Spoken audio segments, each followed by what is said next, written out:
আল্লাহ ছাড়া রিজিক দেয় বিশ্বাস করা যেমন শিরক, হুজুর হয়ে মূর্তি পাহারা দেওয়া ঠিক তেমন শিরক।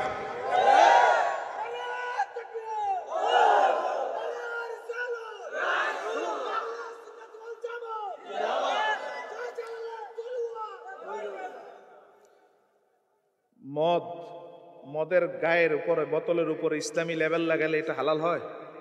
কথা কন। শিরক দাড়ি ছাড়া লোকরা করলে যেমন শিরক, কোন ইসলামী দল নামদারি কোন পাষাণদারা করলো সেটা শিরক। প্রথম সিদ্ধান্ত দিলেন আল্লাহ, ইয়া বুনাইয়া লা তুশরিক বিল্লাহ, লোকমানের মাধ্যমে, রে আমার সন্তান শিরক করা যাবে? কি আজীব, 2-4টা ভোটের জন্য দেখলাম কেন্দ্রীয় নেতা গিয়ে গীতা পাঠ করে। নাউজুবিল্লাহ বলবেন। তার বাকি রইল কি, বেটা মুসলমান থেকে বের হয়ে হিন্দু ঠাকুর ঠাকুর হয়ে যা। ইসলামী নাম দিয়ে প্রতারণা করার আর কোনো দরকার নাই, ঠিক কিনা বলেন?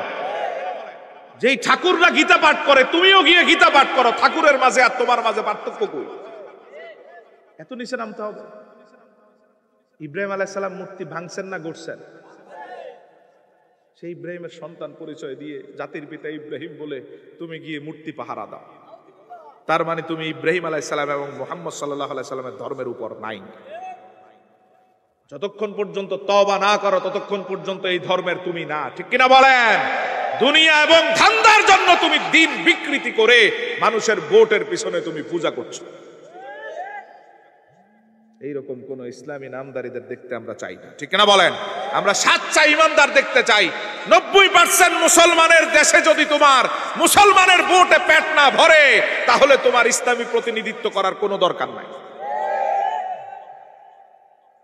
কি আজীব কথা, মুসলমানের দেশে মুসলমানের ভোটে পেট ভরে না, 9% 7% হিন্দুরে খুশি করার জন্য শিরিক করে। নাউজুবিল্লাহ কোন। অতএব শিরিক যদি আওয়ামী লীগের কেউ করে সে মুশরিক, শিরিক যদি বিএনপির কেউ করে মুশরিক, শিরিক যদি কোনো পীর করে মুশরিক, শিরিক যদি জামাত ইসলাম করে মুশরিক, ঠিক না? ঠিক। এই ব্যাপারে আমার বাবাকেও ছাড় দেওয়ার সুযোগ। লোকমান আলাইহিস সালাম বলেন, ইয়া বুনাইয়া লা তুশরিক বিল্লাহ, রে আমার সন্তান শিরিক করো না, রে আমার সন্তান শিরিক করো না। শিরিক আমার আল্লাহ সহ্য করতে পারেন না, পছন্দ করেন না। আল্লাহর কাছে দামি হতে হলে, জান্নাত পেতে হলে তোমারে প্রথম সিদ্ধান্ত নিতে হবে শিরিক করব। সবাই কম, শিরিক করব, এর বিকল্প রাস্তা নাই। যদি এই সিদ্ধান্তের উপর আপনার মৃত্যু হয়, রব্বুল আলামিন আপনারে 2টা বড় নিয়ামত দিবেন। কয়টা? আজকের থেকে সিদ্ধান্ত নিয়ে যদি মৃত্যু পর্যন্ত এই ওয়াদার উপর থাকতে পারেন শিরিক করব না, তাহলে মোটা দাগে আল্লাহ 2টা নিয়ামত দিবেন। 1 নাম্বার নিয়ামত, সহিহ মুসলিমের হাদিসে নবীজি বলেন, রাসূলুল্লাহ বলেন, আল্লাহ আমার সাথে ওয়াদা করেছেন। কে ওয়াদা করেছেন? রব্বুল আলামিন আমার সাথে ওয়াদা করেছেন, হাবিব আপনার উম্মত যত গুনাহ করে আসুক, আমি সরাসরি হাদিসটা বলছি, যা তাইতানি বিকরাবিল আরদি খাতিয়া, আপনার উম্মত 1 দুনিয়া পরিমাণ গুনাহ করেও যদি আমার সামনে আসে, আমি উল্টে উল্টে দেখব গুনাহগুলো কি। আমি দেখার পরে যখন দেখব সব গুনাহ আছে কিন্তু শিরকের গুনাহ নাই, শিরিক না করার কারণে ওই যে সিদ্ধান্ত নিলেন শিরিক করব, মৃত্যু পর্যন্ত করেন নাই, অন্য গুনাহ আছে, শিরকের গুনাহ নাই। আল্লাহ সুবহানাহু ওয়া তাআলা কি বলবে দেখেন, মুসলিম, আতাইতুহা বিমিসলিহা মাগফিরাতান। আল্লাহর হাবিব সাল্লাল্লাহু আলাইহি সাল্লাম বলেন, আল্লাহ তখন বলবেন শিরিক যেহেতু করে নাই, আমি আরেক দুনিয়া সমান মাগফিরাত দিয়ে মাফ করে তারে জান্নাতে নিব। শিরিক না করলে জান্নাত ওয়াদা দিয়েছেন কে? অন্য যত গুনাহ থাকুক সব মাফ করে দিবেন, শিরিক করেন নাই, এই খুশিতে আল্লাহ সুবহানাল্লাহ কোন। মেরাজ রজনীতে 3টা হাদিয়া দিয়েছেন আমার রাসূলকে আল্লাহ। কয়টা? 1 নাম্বার হাদিয়া নামাজ। কয় ওয়াক্ত? রাসূলুল্লাহ সাল্লাল্লাহু আলাইহি ওয়াসাল্লামকে আল্লাহ বলেন, আপনার উম্মত নামাজ পড়বে 5 ওয়াক্ত, আমি সওয়াব দিব 50 ওয়াক্তের। 1 নাম্বার হাদিয়ার নাম। 2 নাম্বার সেফটির জন্য, আত্মরক্ষার জন্য, জিন ভূত আরো যা যা কিছু আছে সব কিছু থেকে রক্ষার জন্য, আল্লাহর কাছে বরকত বাড়িয়ে নেওয়ার জন্য, জীবন চলার পথে সুখ সমৃদ্ধি শান্তির জন্য আল্লাহ দিলেন সূরা বাকারার শেষ 2 আয়াত। পড়েননি? শুধু মাহফিলে পড়ে সুবহানাল্লাহ পড়লে হবে না তো। সূরা বাকারার শেষ 2 আয়াত, রাসূলুল্লাহ সাল্লাল্লাহু আলাইহি ওয়াসাল্লাম মুসলিমের হাদিসে বলেন, কোন ইমানদার যদি রাতের বেলায় সূরা বাকারার শেষ 2 আয়াত বলে, কাফাতা, তার জন্য সব দিক থেকে আমার আল্লাহ যথেষ্ট হয়ে যায়। তার রিজিকে, তার ধন সম্পদে, দৌলতে, সম্পদে, সন্তানে, বহির্গত শত্রু সব জায়গায় তার জন্য যথেষ্ট হয়ে যান কে? তার পুরো জিম্মাদারি আল্লাহ নিয়ে নেন। এই হাদিয়াটা দিবেন মেরাজ রাতে, গুরুত্বপূর্ণ হাদিয়া, ঠিক কিনা? তিন নাম্বার রব্বুল আলামিন বলেন, হাবিব আপনার উম্মত যদি শিরিক না করে আর যত গুনাহ করুক, আমি ওয়াদা দিচ্ছি শিরিক না করার কারণে আমি আল্লাহ আপনার উম্মতের সব গুনাহ মাফ করে দিব। ইন্নাল্লাহা ইয়াগফিরুয যুনুবা জামিআ ইন্নাল্লাহা লা ইয়াগফিরুশ শিরক ওয়া ইয়াগফিরুয যুনুবা জামিআ। এরকম কয়েকটা আয়াত আছে, আল্লাহ শিরকের গুনাহ মাফ করেন না, বাকি সব মাফ করে দেন। এর সামারি হচ্ছে শিরিক না করলে যত গুনাহ থাকুক আপনাকে আল্লাহ সহজে জান্নাতে নেবেন। সুবহানাল্লাহ কোন। এজন্য প্রথম সিদ্ধান্ত, আবার বলেন, শিরিক করব, পুরা লাইন বলেন সবাই, মৃত্যু পর্যন্ত আর শিরিক করব নিজের জন্য, ঠিক কিনা বলেন? এই শিরিক করতে গিয়ে যত বাধা আসুক কোনো বাধাতেই মাথা নত করব। দুই নম্বরে গিয়ে পাবেন, দেখেন আল্লাহ কি দেন, এই সিদ্ধান্তের উপর যদি আসলেই থাকতে পারেন, মৃত্যু পর্যন্ত যদি থাকতে পারেন, মৃত্যু পর্যন্ত সার্বক্ষণিক আপনাকে হেফাজত করবেন স্বয়ং আল্লাহ। খুশি তো? পুরো একটা রাষ্ট্র যদি আপনার বিরুদ্ধে চলে যায়, আপনারা রক্ষা করবেন কে? পুরা সমাজ আপনার বিরুদ্ধে, আপনার জন্য আছে কে? এই পুরা যতরপুর গ্রাম আপনার বিরুদ্ধে, থানা আপনার বিরুদ্ধে, মৌলভীবাজার জেলা আপনার বিরুদ্ধে, আপনার জন্য আছে কে? আমি তিনটা উদাহরণ দেই। এক নম্বর, ইব্রাহিম আলাইহিস সালাম, গোটা স্টেট একদিকে, ইব্রাহিম আলাইহিস সালাম একদিকে, সবাই বলে তুমি শিরিক করো, ইব্রাহিম বলছেন ওমা আনা মিনাল মুশরিকিন, আমি শিরিক করব না। গোটা রাষ্ট্র শিরকের পক্ষে, উনি একা শিরকের বিপক্ষে। সুবহানাল্লাহ কোন। এটা সহজ না কঠিন? তার উপর ঈমান তো আমাদের মতো হেকমতি ঈমান না, যখন যে তার সাথে মিলেমিশে চলবো, এটা হলো হেকমতি ঈমান, ভণ্ডামি ঈমান, ঠিক কিনা বলেন? ওরা থাকলে ওদের সাথেও আসি, ওরা চলে গেলে ওদের বিরুদ্ধে মিছিলেও আসি, এটার নাম হেকমতি ঈমান। এই ঈমানের দাম আল্লাহর কাছে, এটা ক্ষমতা দখলের ঈমান, ঠিক না? বা ঠিক? ওই ঈমান না, ঈমান সব সময় একরকম থাকবে। ইব্রাহিম আলাইহিস সালাম মূর্তির সাথে আপোষ করেন নাই, বরং একা গোটা রাষ্ট্র বিরুদ্ধে একা কুঠার হাতে নিয়ে মূর্তিগুলোরে ভেঙে দিয়েছে। মানলাম তোমার ঈমান ইব্রাহিম আলাইহিস সালামের ঈমানের মতো হবে না, মূর্তি ভাঙতে পারবা না, অন্তত মূর্তির থেকে তো দূরে থাকতে পারো। তুমি গিয়ে উল্টা মূর্তি পাহারা দাও, নাউজুবিল্লাহ বলবেন না? ভাঙ্গো নাই, ঈমান এত দূরে যায় নাই, আমার আপনার ঈমান দুর্বল, ঈমান এত দূরে যায় নাই যে মূর্তি ভাঙবো। সবকিছুকে উপেক্ষা করে মানলাম, ভাঙলা না, কিন্তু অন্তত ঘৃণা করে মূর্তিটারে তো দূরে রাখতে পারি, ঠিক কিনা বলেন? তার উপর তুমি মূর্তির দরজায় গিয়ে আবার মানুষকে জানান দাও মূর্তি পাহারা দিছি সারা রাত। ইব্রাহিম আলাইহিস সালাম মূর্তির বিরুদ্ধে ছিলেন, গোটা রাষ্ট্র ছিল মূর্তির পক্ষে, বললেন মূর্তির প্রতি ঈমান আনো। ইব্রাহিম বললেন ওমা আনা মিনাল মুশরিকিন। ঘৃণা ধরে রাখতে না পেরে মূর্তিগুলো ভেঙে দিলেন। গোটা রাষ্ট্র সিদ্ধান্ত নিল ইব্রাহিম একারে আমরা আগুনে পুড়িয়ে মারবো, বড় আগুনের কুণ্ডুনি বানানো হলো, ঠিক কিনা? এগুলো সব জানেন, ঘটনা বলবো না। ইব্রাহিম আলাইহিস সালামকে ভিতরে ফেলে দিলেন, 40 দিন রাখলেন। কয়দিন? ওরা মনে করছে ভিতরের মাটি জাটি যা আছে নিচের সব আংরা হয়ে গেছে, হওয়ারই কথা, ঠিক না? 40 দিন পর ইব্রাহিম আলাইহিস সালাম যখন বের হলেন, বের হওয়ার পরে দেখলেন ইব্রাহিমের একটা পশমের মধ্যে কোনো আসর নাই। হেফাজত করছেন কে? ইবনে কাসির হাদিস বর্ণনা করেন যে এই 40 দিন ধাউ ধাউ করে আগুন জ্বলেছিল, আকাশ পর্যন্ত ধোঁয়াগুলো উঠে যেত। ওই 40 দিন আগুনের মধ্যে জান্নাতের একটা কামরাতে আল্লাহ ইব্রাহিমকে রাখছেন। ওদের আগুন জ্বলতো, ইব্রাহিম আলাইহিস সালাম বসে বসে জান্নাতের আঙ্গুর খেতেন। সুবহানাল্লাহ। আছে না নাই? আছেন তিনি। গোটা একটা রাষ্ট্র একদিক, ইব্রাহিম বলছেন আমি শিরিক করব না, রক্ষা করছেন কে? এবার আসেন আসিয়া, উনি কে? ফেরাউনের, উনি তো নবী না। প্রথমে নবীর কথা বললাম, এবার উনি নবী না। আসিয়া আলাইহিস সালাম, ফেরাউন ঘোষণা করলেন এই রাজ্যে আমি রব। নাউজুবিল্লাহ কর। আমাদের রবকে সবাই মেনে নিতেছে। আসিয়া বলতেছে না, কখনোই হতে পারে না, বরং আমার রব তোমার রব স্বয়ং আল্লাহ। স্বামীর সামনে গিয়ে বাদানুবাদ করতেছেন। স্বামী বলতেছেন তুমি অন্তত মেনে নাও, তুমি আমার প্রিয়তমা, আমার ঘর যদি ঠিক না হয় আমি রাজ্য শাসন করব কিভাবে? আসিয়া বলেন কোনোভাবেই সম্ভব না, আমার জীবন চলে যাবে, তবু আমি আমার আল্লাহর সাথে শিরিক করব না। হেকমতি ঈমানের কোন জায়গা ইসলামে এখন তখন একরকম, তখন আরেক রকম, এইরকম ঈমানের দাম ইসলামে নাই। সিদ্ধান্ত নেওয়া হলো আসিয়া আলাইহিস সালামকে শাস্তি দেওয়া হবে। মিশরের এই উত্তপ্ত রোদের মধ্যে, এই হাই টেম্পারেচারের মধ্যে 2 হাত খুঁটির সাথে পিছনে বেঁধে চুলের বেনি ধরে টান দিয়ে মুখটারে সূর্যের দিকে ফিরিয়ে বিকাল পর্যন্ত প্রতিদিন এভাবে রাখা হবে। তাপমাত্রা তো আমাদের দেশের মতো না, বুঝতে পারতেছেন তো, মিডল ইস্টের তাপমাত্রা। তো প্রতিদিন ওনারে নিয়ে যাওয়া হতো, খুঁটির সাথে বেঁধে ফেলা হতো। রাসূলুল্লাহ সাল্লাল্লাহু আলাইহি সাল্লাম বলেন, চুলের বেনিটা ধরে টান দিয়ে যখন চেহারাটা সূর্যের দিকে ফিরাতেন, তাৎক্ষণিক আমার আল্লাহর চেহারা আর সূর্যের মাঝে জান্নাতের পর্দা বিছায়া দিত। আছে না নাই? গোটা রাষ্ট্র একদিক, আসিয়া একদিক, আসিয়াকে আমার আল্লাহ ফেলে দেয়, ভুলে যায় গোটা রাষ্ট্রের বিপক্ষে আমার আসিয়াকে আমার আল্লাহ হেফাজত করেছেন, ঠিক কিনা বলেন?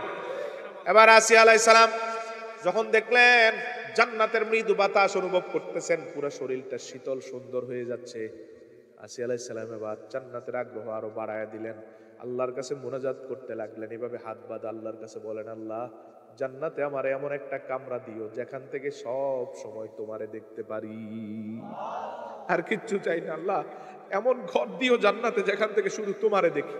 আল্লাহর হাবিব সাল্লাল্লাহু আলাইহি সাল্লাম, এটা কোরআনের আয়াত, কোরআনের আয়াত। আল্লাহ রাসূল সাল্লাল্লাহু আলাইহি সাল্লাম বলেন, আসিয়া যখন এই দোয়া করতে লাগলেন, যেই দিন থেকে দোয়াটা শুরু করলেন ওই দিন থেকে আসিয়ার মাথার উপর শুধু পর্দা নয়, মুখ চেহারাটা সূর্যের দিকে ফিরালেই আমার রব সাথে সাথে জান্নাতের দরজাটা চোখের সামনে খুলে দিতেন। কে আছে? তো ওয়াদা করছেন তুমি শিরিক না করে থাকলে আমি আল্লাহ নিজেই তোমার জিম্মাদারি নিব। ওই আসিয়াকে আমার আল্লাহ ভুলেন না, ইব্রাহিম আলাইহিস সালামকে আগুনের মধ্যেও জান্নাতে রাখছেন, আসিয়াকে সূর্যের তাপের মধ্যেও জান্নাতে রাখছেন কে? শুধু একটাই দায়িত্ব, শিরিক করব। 3 নাম্বার জন ব্যক্তি হচ্ছেন একজন দাসী। দাসী, দাসী চিনেন? হ্যাঁ, দাসী মানে কি? কাজের বুয়া, কাজের বুয়া, চাকরানি। সমাজে অনেক নিম্ন মানের না, কথা কন না, দাম অনেক নিচের, কাজের বুয়া। সে ছিল ফেরাউনের মেয়ের চুল সিতি করে দিত, বেনি করে দিত, চুল আসরাত, এটাই দায়িত্ব। 4টা সন্তান সহ কোয়ার্টার নিয়ে থাকতো রাজপ্রাসাদে। ফেরাউন তো হুলিয়া জারি করছে, ওনার রাজ্যে রব আল্লাহ, নাউজুবিল্লাহ কন। এখানে আল্লাহকে আল্লাহ বলে ডাকা যায়। তো ফেরাউনের মেয়ের চুলের সিতি করেন প্রতিদিন। হঠাৎ করে একদিন হাত থেকে লোহার চিরুনিটা পড়ে গেছে। ওই রাজ্যে তো আল্লাহর নাম নেওয়া যায় না, অথচ ফেরাউনের যে দাসী মাসিতা, নাম কি? ওই দাসীর নাম বলতেছি এখন মাসিতা। এই মাসিতা চিরুনিটা উঠানোর সময় বলতেছেন বিসমিল্লাহির রহমানির রহিম। কার নাম নিছেন? ওই জায়গায় নিষিদ্ধ নাম নেওয়া, তারপরেও কার নাম নিছেন? আর আমাদের দেশে কি নিষিদ্ধ? এরপরও আমরা কোনো কাজ করতে শুরুতে বিসমিল্লাহ বলি না, ঠিক কিনা বলেন? নবীজি বলছেন শুরুতে বিসমিল্লাহ বললে ওই কাজের উপর বরকত বহুগুণে বেড়ে যায়। এটা যেই কাজই হোক, প্লেটে খাবার নিয়ে খাচ্ছ, বিসমিল্লাহ বলে যখন তুমি লোকমাটা হাত দিবে এখানে, এই জায়গাতে আর খাবার শেষ পর্যন্ত শয়তান হাত দিতে পারবে না। ঘরে ঢুকতেছো, বিসমিল্লাহ বলে ঢুকো, সকাল পর্যন্ত এই ঘরে শয়তান ঢুকতে পারবে। আল্লাহর হাবিব সাল্লাল্লাহু আলাইহি সাল্লাম একবার 4 জন সাহাবী সহ মদিনার চত্বরে বসে খাবার খাচ্ছেন, এক প্লেটে বসে। হঠাৎ 2 জন ব্যক্তি এসে গপ গপ করে 5 জনের খাবার 2 জনে খেয়ে ফেলছে। নবী সাল্লাল্লাহু আলাইহি সাল্লাম তাকিয়ে রইলেন, সাহাবীরাও তাকিয়ে রইলেন। নবীজি বললেন, এই 2টা লোক যদি বিসমিল্লাহ বলে শুরু করতো, এই খাবারটাই 7 জনের জন্য যথেষ্ট হয়ে যেত। মানে বরকত বাড়ায় দিতেন কে? একজন সাহাবী আবু দাউদের বর্ণনা, নবীর কাছে আসলেন, এসে বলেন, ইয়া রাসূলুল্লাহ, খাই পরে আবার ক্ষুধা লাগে, রাতে খেয়ে ঘুমাই, 3টা বাজে ক্ষুধায় অস্থির। আছে না এমন? রাতে, গভীর রাতে ক্ষুধা লাগে, অন্য জিনিস খেতে হয়। রাসূলুল্লাহ সাল্লাল্লাহু আলাইহি ওয়াসাল্লাম বলেন, 2টা কারণে এমনটা হয়। তুমি যদি খাবারের আগে বিসমিল্লাহ বলে খাইতে রাতে, অথবা খাও, এবং সব পরিবারের সব লোক যদি একত্রে বসে খাও, তাহলে আল্লাহ সুবহানাহু ওয়া তাআলা অল্প খাবারে তোমার পেটে শক্তি বাড়ায় দিবে। এটা কি? বিসমিল্লাহ। এটা কি? মাসিদাম এটা উঠানোর আগে বলেন বিসমিল্লাহির রহমানির রহিম। ফেরাউনের মেয়ে মুখ ফিরিয়ে বলেন, তুমি কার নাম নিলা? মাসিদা বলেন, কেন, আমি আমার আল্লাহর নাম নিছি। সুবহানাল্লাহ। ফেরাউনের মেয়ে বলেন, এই রাজ্যে আল্লাহর নাম নেওয়া নিষেধ, তুমি জানো না? মাসিদা বলেন, ভালো করেই জানি। ফেরাউনের মেয়ে বলেন, তুমি এবার বলো তুমি কারে রব মানো? মাসিদা নির্ভয়ে বলেন, আমি একমাত্র আমার আল্লাহর এই রব মানি। তুমি আমার বাবারে মানো না? মাসিদা বলেন, না। কেন মানবো? কারণ আমার রব তো এত শক্তিশালী রব, তিনি তোমার বাবারও রব, অতএব আমি তোমার বাবারে মানি না, মানি আমার রবকে। সুবহানাল্লাহ কোন? হিকমতের আশ্রয় নেন, নির্ভয়ে বলতেছেন, কোনো হিকমত নাই, লুকোচুরি নাই। যখন যেই দল তখন সেই দল, এটার নাম ইসলাম না, ঠিক কিনা বলেন? নির্ভয়ে থাকার নাম ইসলাম।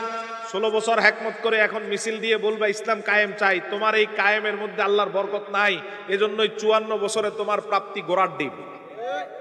এই রকম অবস্থান পরিবর্তন না করলে 540 বছরে গোড়ার ডিমে থাকবে।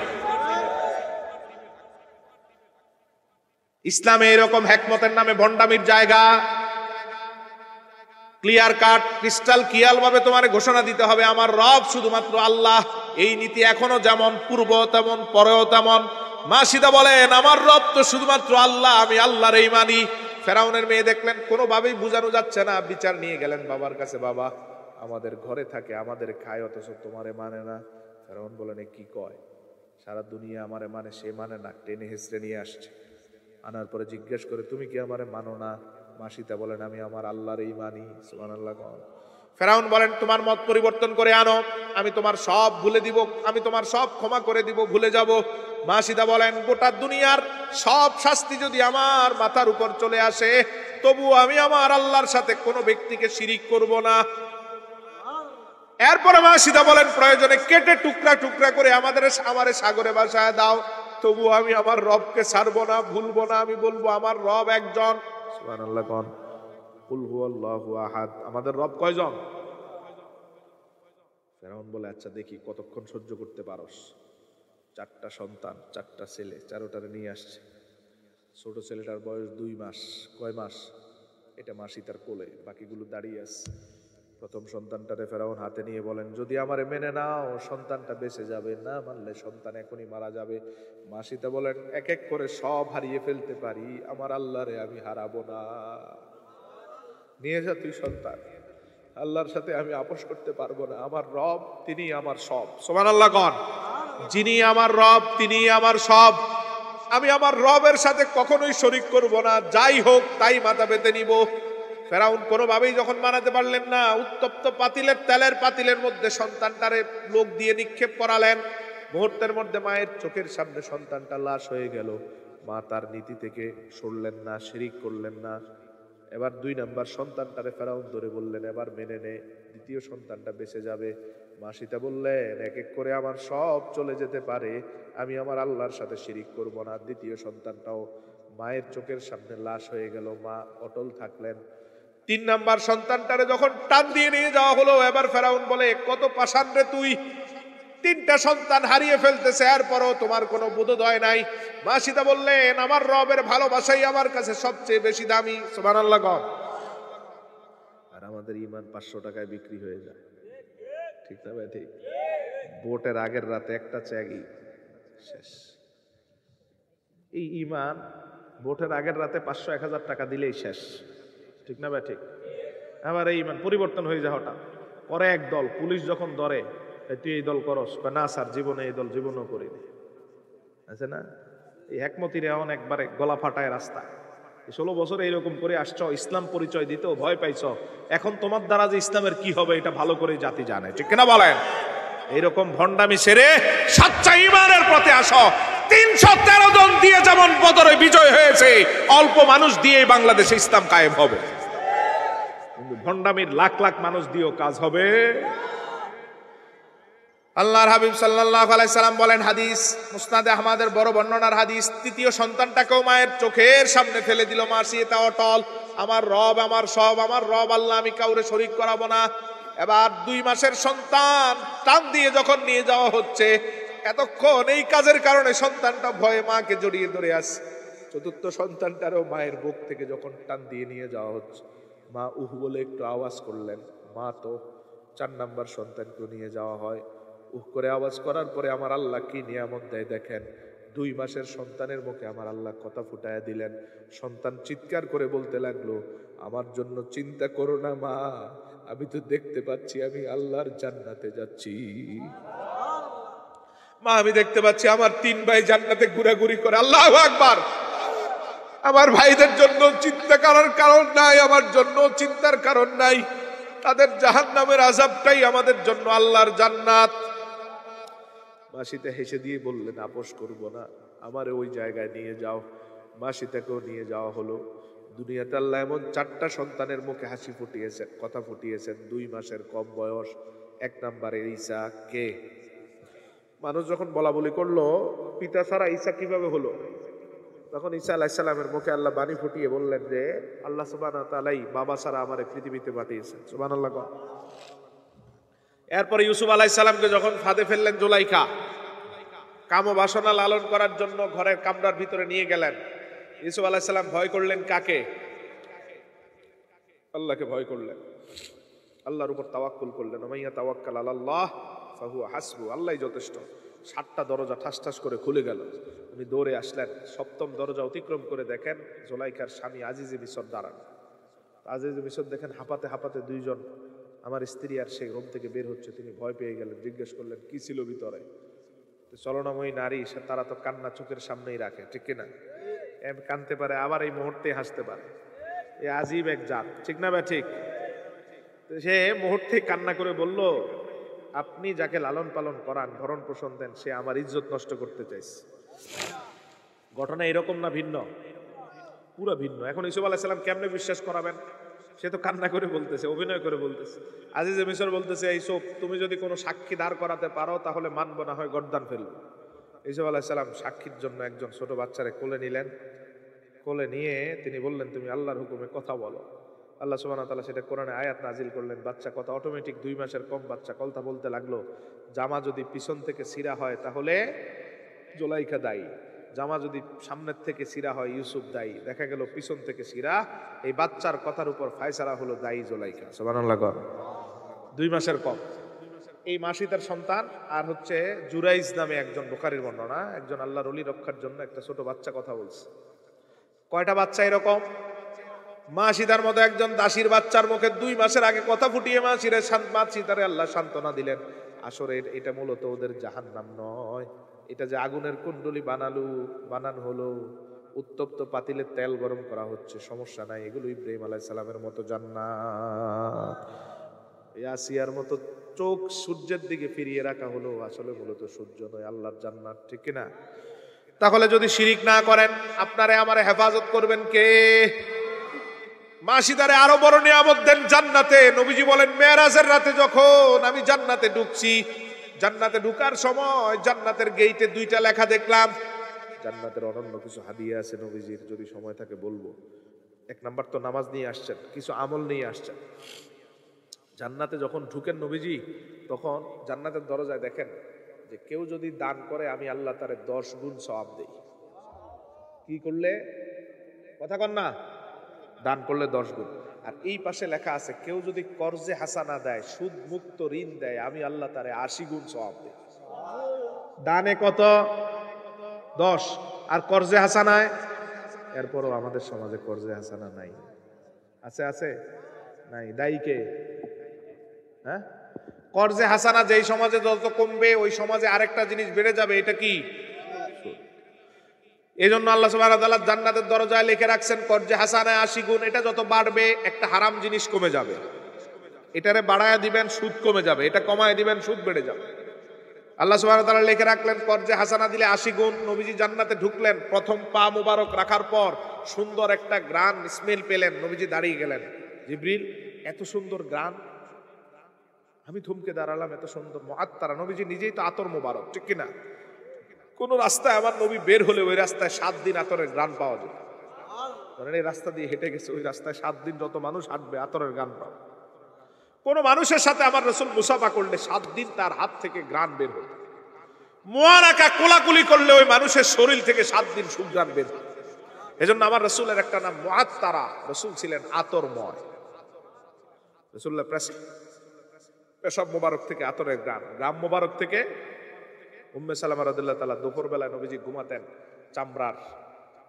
চামড়ার যে বিছানায়, তো ঘাম লেগে থাকলে উনি কাপড় দিয়ে কেসে কেসে এগুলো বোতলে রাখেন। একদিন নবীজি দেখেন আমার ঘাম শিশির মধ্যে নিচ্ছে উম্মে সালামা। ও উম্মে সালামা, এগুলো কেন জোগাড় করো, সংগ্রহ করো কেন? উম্মে সালামা বলেন, ইয়া রাসূলুল্লাহ, কোনো কঠিন রোগাগ্রস্ত মানুষ যখন আমার কাছে আসে, এখান থেকে 1 ফোঁটা ঘাম পানির সাথে মিশিয়ে খাওয়াই, সাথে সাথে ভালো হয়ে যায়। আল্লাহর হাবিব সাল্লাল্লাহু আলাইহি সাল্লাম বলেন, এমন আতরময় নবীজি জান্নাতে ঢুকেই দেখেন এমন সুন্দর গ্রান, দাঁড়িয়ে গেলেন। সুন্দর গ্রান দেখে থমকে দাঁড়ালেন, জিজ্ঞেস করলেন এত সুন্দর গ্রানটা কোত্থেকে আসে? জিবরিল বললেন, ইয়া রাসূলুল্লাহ, এটা কোনো আতর নয়, বরং তা হচ্ছে মা সীতা এবং তার 4 সন্তানের আতরের শরীরের ঘ্রাণ। নবীজি এসে এই গল্প শোনালেন, মেরাজ রাতে আমি দেখে আসলাম শিরিক না করার কারণে আল্লাহ কি নিয়ামত দেন। লুকমান আলাইহিস সালাম বলেন, ইয়া বুনাইয়া লা তুশরিক বিল্লাহ ইন্নাশ শিরকা লাযুলমুন আযীম। প্রথম সিদ্ধান্ত নিতে হবে আল্লাহর সাথে কাউরে শরীক করব। সেজদা দিব শুধু কাকে? এই সেজদা, এই মাথা আমি কখনো নত করব না, কোনো মাজারে নত করব না, কোনো পীরের পায়ে নত করব না। সেজদা দিব শুধু আল্লাহর। ঠিক কিনা? রিজিক দেন কে? শান্তি দেয় কে? কোন মূর্তির সামনে পাহারা দিব? ঈমান একটু থাকলেও সে পাহারা দিতে পারে না। ঠিক না বা ঠিক? তোমরা যারাই পাহারা দিছো, তোমরা জাতির সামনে নিঃশর্ত ক্ষমা চাও। ক্ষমা না চাইলে তোমার ঈমানের কোনো দাম।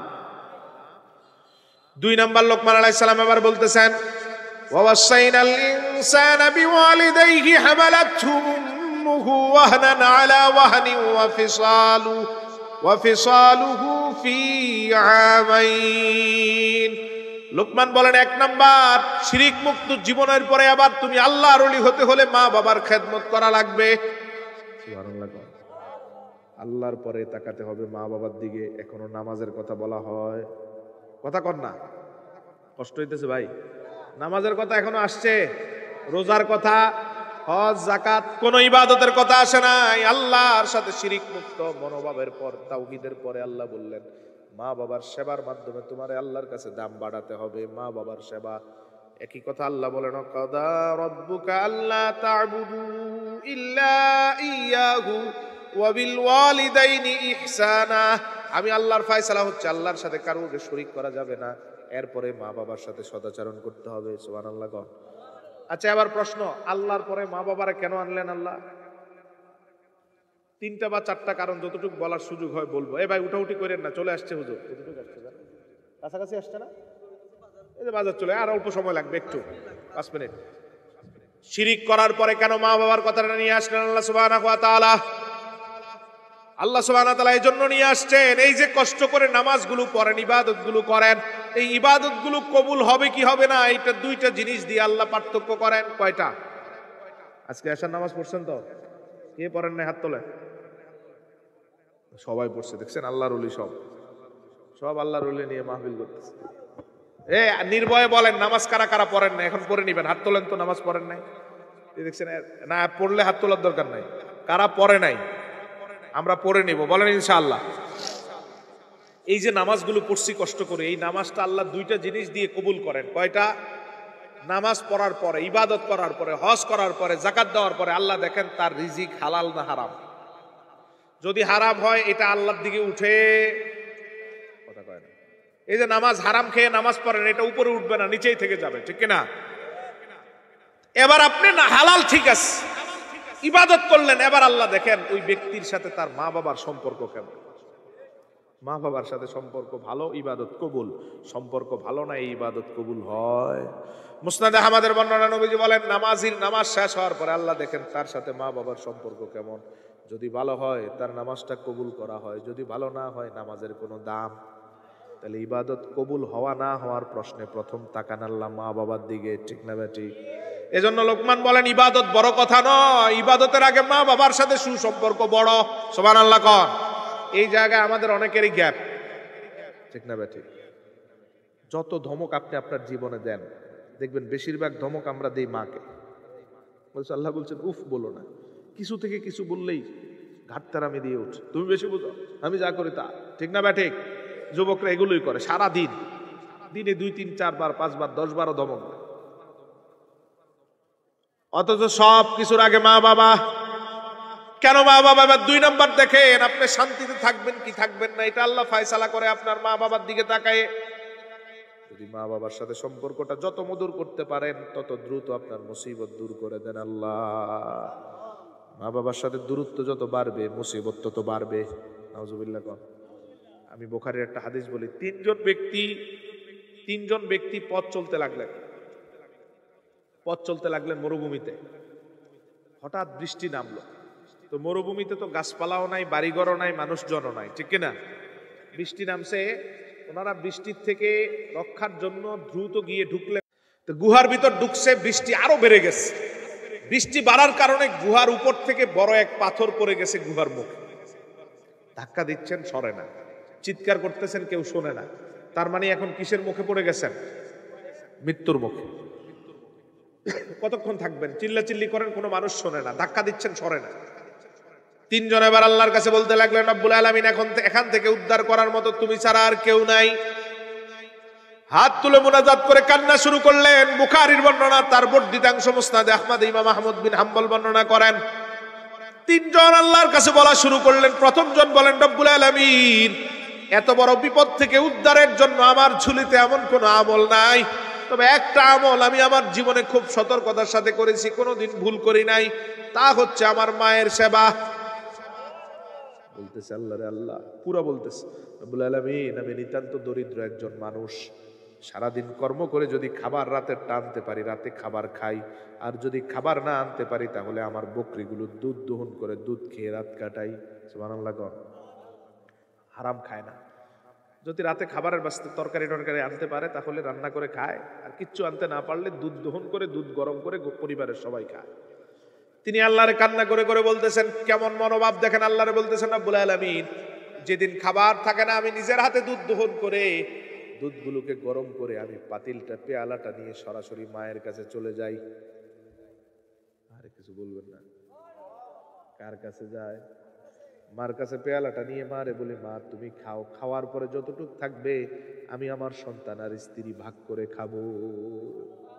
পুরা পেয়ালাটা মার হাতে দেই, দিয়ে বলি, মা তুমি খাও, তোমার পরে যা থাকবে এগুলো আমাদের। পেয়ালা নিয়ে দেয় কার কাছে? কথা কন না ভাই, শীতে ধরে গেছে বেশি।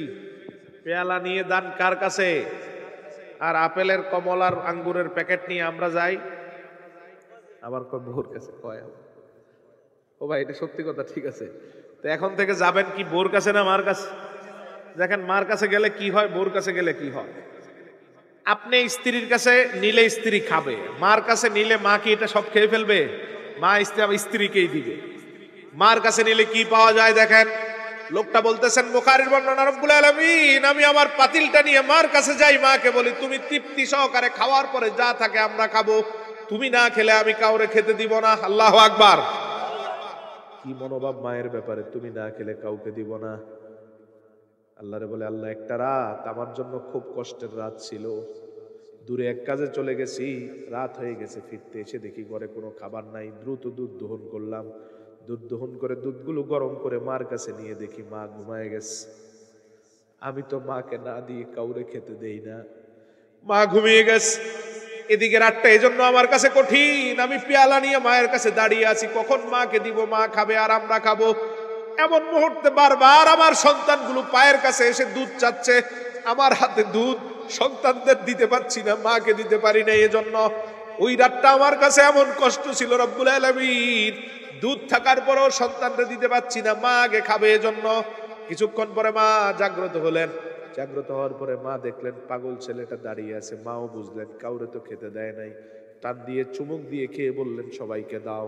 রব্বুল আলামিন, আমার মায়ের সাথে আমার এই সম্পর্কটা কবুল হলে বিপদ মুক্ত করো।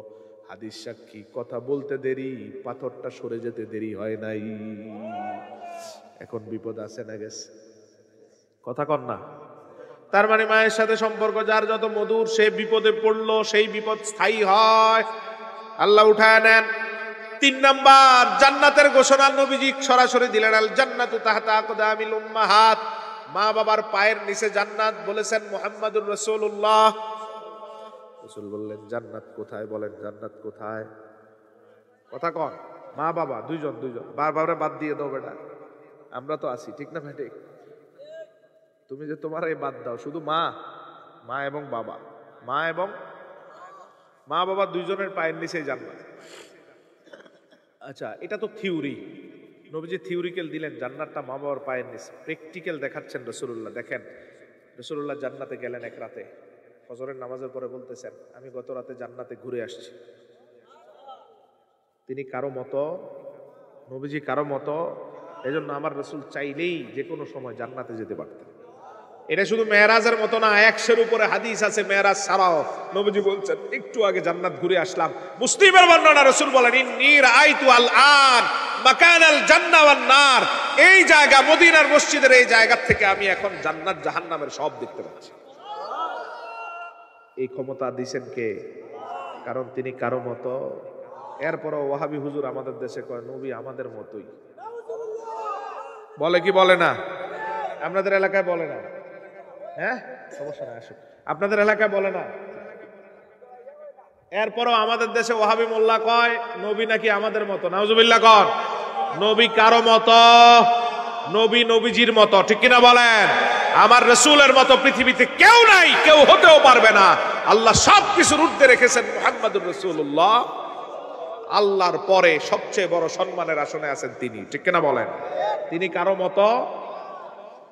আল্লাহর হাবিব বলেন গত রাতে আমি জান্নাতে ঘুরতে গেলাম। কোথায়? জান্নাতে। রাসূল বলতে এই শোনেন, চলে আসছে হুজুর, জান্নাতে ঘুরতে গেছি। ফজরে বলেন নবীজি সকালে জান্নাতে গিয়ে দেখলাম মধুর সুরে একজন কোরআন তেলাওয়াত করছে। কি করছে? কোরআন। তো তার তেলাওয়াত এত সুন্দর, জান্নাতের সব মানুষ তার তেলাওয়াতের দিকে তাক লেগে আছে। এত আকর্ষণীয় মধুর তেলাওয়াত, সব মানুষগুলো তার দিকে তাকিয়ে আছে, জান্নাতে তেলাওয়াত করতেছেন।